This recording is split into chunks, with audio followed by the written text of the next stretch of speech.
कहा था मैं कभी मुख्यमंत्री नहीं बनूंगा, 3 बार मुख्यमंत्री बने। उन्होंने पूरी चुनाव कांग्रेस के भ्रष्टाचार के खिलाफ लड़े। आज मोदी जी के सामने लड़ने के लिए कांग्रेस की गोदी में बैठकर कांग्रेस के भ्रष्टाचार की वाहवाही करें। हलफनामे में कहा था कि हम वीवीआईपी की सुविधाएं नहीं लेंगे। सरकारी बंगला लिया, सरकारी गाड़ियां ली, सुरक्षा ली। बंगला लिया तो लिया, शीला दीक्षित जी ने बेचारी ने जो बनाया हुआ था वो बंगले को बुलडोजर से तोड़कर एक शीश महल बनाया, करोड़ों रुपए का खर्चा कर। केजरीवाल जी जरा आप याद करिए, आपने क्या कहा था?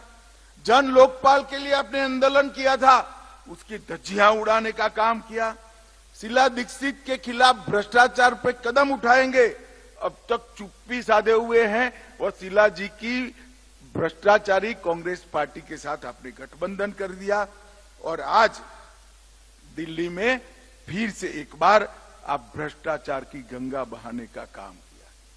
मित्रों, इनकी ये जो एनजीओ से मुख्यमंत्री तक की सफर है, वो केवल और केवल वादा खिलाफी, झूठ बोलना, बार बार बोलना और सार्वजनिक रूप से झूठ बोलने से भरी हुई सफर है।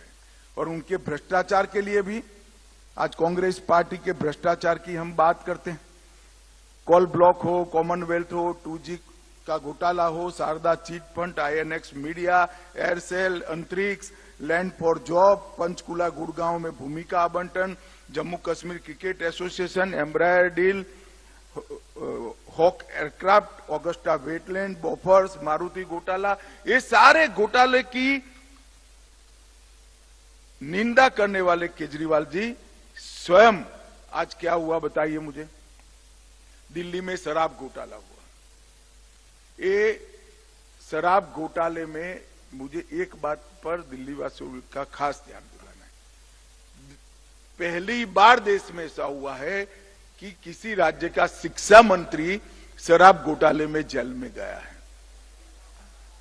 जिनका काम शिक्षा का प्रचार और प्रसार करने का था, उन्होंने शराब का प्रचार और प्रसार करा, 2875 करोड़ का घपला किया और आज जेल में बैठे हैं। मनीष सिसोदिया भी जेल में, संजय सिंह जेल में, केजरीवाल जाते नहीं है जवाब देने के लिए। दिल्ली जल बोर्ड 78,000 करोड़ का घोटाला, बंगला घोटाला 125 करोड़ का और शीश महल के रिपेयरिंग में 9 करोड़ का घोटाला, क्लासरूम घोटाला लगभग बने ही नहीं और 5,000 करोड़ का हेरफेर है। मोहल्ला क्लिनिक के नाम पर घोटाला किया, नकली दवाई के वितरण पर घोटाला किया, लेबोरेटरी के टेस्ट में घोटाला किया, सार्वजनिक वाहनों में लगाने वाले पैनिक बटन में घोटाला किया, बस खरीदी की योजना में घोटाला किया और ये कहते हैं कि हम कट्टर ईमानदार व्यक्ति हैं। अब किसी पहले दूसरी कक्षा के शिक्षक को कट्टर ईमानदार की व्याख्या समझाते दिक्कत आ जाए, ऐसा केजरीवाल जी आपने कर दिया है।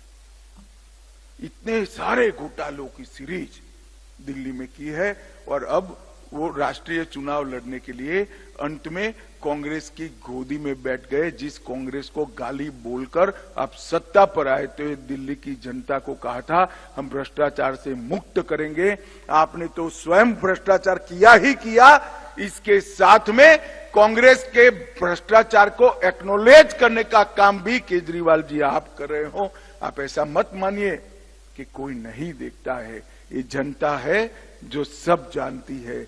आने वाले चुनाव में आपको मालूम पड़ेगा, आप कितने भी नियम नीति छोड़कर गठबंधन करिए, आएगा तो मोदी ही 400 पार कर